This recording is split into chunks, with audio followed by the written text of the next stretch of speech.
started the business-ish, like the hobby in 2016. So for 2 years, I was kind of just doing it as like a side gig. And then 2018, I went full time off. So I got laid off at this job. And at that time, I was like heartbroken because I've always had a job and I was newly married and I was the only one bringing in income in our family. My husband was still in undergrad. And so I was like, what do I do? Do I get another job? So we were in this in between, in this weird stage of our lives where my husband was about to graduate college. We didn't want to stay in Utah. And so he was like, just take a break. I had the thought, okay, maybe I should start selling these cakes when I got laid off. And I sold my first cake to a friend for $20. And that's when Lizzie's Bakery was born. And so what's cool about baking, so I have always baked from home. Like the dream would be like a bakery storefront.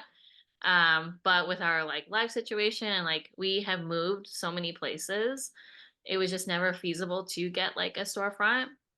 And I'm more of like I like to take risks, but I'm also like, oh, that's a lot of money. Like maybe we just like keep baking at home. But I love living in Massachusetts because they are so open-minded and with small businesses. And then when we moved to Boston, before we moved to Boston, a friend of mine from my advertising program in college reached out and was like, "Oh, my sister needs a nanny for her two kids under two in exchange for free rent." And we didn't know anything about Boston. We just knew all the realtors FaceTiming us like, these apartments just wasn't cutting out for us. We had no idea where to move to, where to live.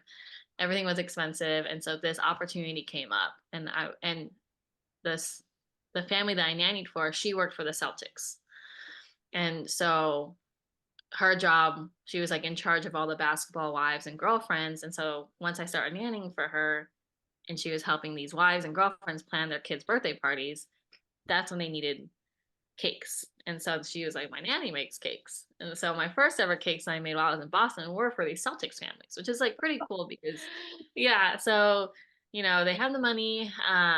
It was just a good in to get in with those kind of people. Um, and so I was nannying these two kids and just still baking on the side, very little orders, just trying to keep posting on Instagram and social media to get the word out there. Um, and then the one thing that really blew up the business and made it really get like eyes on my brand. I started with my background, influencer marketing and advertising. I started reaching out to Boston food influencers because when I moved here, I didn't know there was gonna be so many Boston foodies, people who love like new restaurants and trying new foods. And so I reached out to one girl. I didn't even reach out to her. I had commented on one of her Instagram posts on something totally not cake related. And she was like, oh, she just said thank you back. And I replied and I said, if you ever need a cake, let me know. And then a couple weeks later, she messaged me and was like, oh, my birthday's coming up. I'd love to promote your business with a cake for my birthday. And I'm like, sure. Like, what kind of design you want? And she was like, just do whatever design that you want. And so I made this cake for this girl. She had about 150,000 Instagram followers at the time. And after she posted me, this was March 2018, after she posted about me and the cake I gave her, um, I got like 4 to 5 thousand Instagram followers just from her posts. And not just random followers, it was like New England, Boston based followers. And then after that post, I got like hundreds of cake inquiry emails. It was just like insane. I also just found out I was pregnant with my first. And so I was like in my first trimester. So I was going from like 2 to 3 cakes a month, like that February, I remember. And then in March, I did like 40 cakes that month because of this influencer that posted about me. And I think back then in 2018, beginning of 2018, people just didn't really know about like home bakers. And same thing with what Holly was saying, like how she's saying, I'm just a florist. Like that's what I kept saying. I'm just a home baker. I'm just a home baker. Like really putting myself down that way. My husband would always be like, you're not just a home baker. Um, and So then I just started getting these inquiries, and then felt like I was doing so much good business with cakes that I ended up quitting the nanny job after the Celtics season ended. And then we ended up moving to our own place, a 1 bedroom, now that we knew the area, you know. Um, and then every year, so I had my son end of 2018, and and then just every year was different. Like something new happened for us. So like Food Network reached out. I interviewed for a baking competition show, and I got casted on this show. And it aired right before the pandemic in 2020. So I competed on Girl Scout Cookie Championship, who like I never thought I would ever be on Food Network, you know. I didn't dream of that back when I was in college. It just like came. And then just slowly just kept growing my social media and Instagram and website to hopefully like get more customers. And yeah, every year came something new, and um, we won Best of Boston Wedding Cakes 3 years, 2021, 23, and this year, 2024. Um, so Wow. yeah, it's been a fun journey. It's been crazy. So I've been learning lots of things. I learn something new every day. One of the guys that I competed with on the Food Network show, his name was Andre. He was actually a chef in the military, in the army. Yeah, I think he was he was a pastry chef, and he he was so unique because the way he learned in the military, he like kept his station so clean Yeah. all the time. And while us four other bakers are just like throwing flour everywhere, our aprons are a mess, flour in our hair, and he's just totally composed, calm. He ended up winning. Spoiler. I hired my first employee in the fall of 2021. And that was just like a personal assistant. So I had my second kid in the beginning of 2021.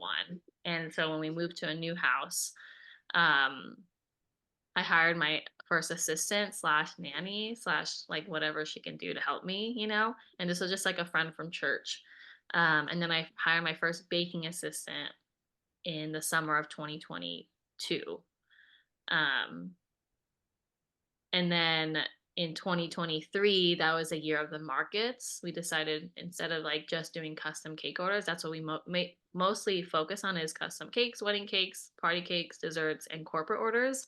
Um, in 2023, we were like, let's do markets and just like get our name out there. And that's what I love. Like, I love being face to face with someone, talking to them, doing just custom orders. You just like talk with them over email or over the phone, and then they pick up the cake or you drop it off, and then that's it. You know, it's really not, um, unless I'm making their kids cakes every single year, I don't really build a good relationship, you know, with my customers because I don't really see them often. So 2023, we were like, let's do markets. So I signed up for a summer market called the Seaport Summer Market, and that's right in the city. It was every weekend in May and June, and that was a great start of markets. But it also was really bad that year because last year it rained so much in Boston. Every single weekend it rained, so they would always have to cancel or postpone, or no one would show up. Um, but that got my in because those people who did the Seaport Summer Market was in charge of the Snowport. They called it's like the winter holiday market, and um, I'll show you this picture real quick of so the Snowport holiday market is opened in November and December. We're open every single day. We have just this little box. Think of like a European Christmas market, like outdoor Christmas market. So that's what we did in November and December, which is kind of crazy because that was my first like real life experience of actually having like a somewhat storefront, because we were open for like 51 days every day. And I was able to hire like 7 baking assistants and like 8 retail employees, um, which was a really cool thing to do. And like being able to like provide those jobs for people during the holidays was awesome. Yeah, And so like opening weekend, it was like November 10th weekend. We sold 800 cupcakes that weekend. And since I've never done this before, I had no idea like how much to bake, how much to prep for. Like we had no idea. We had no data, you know.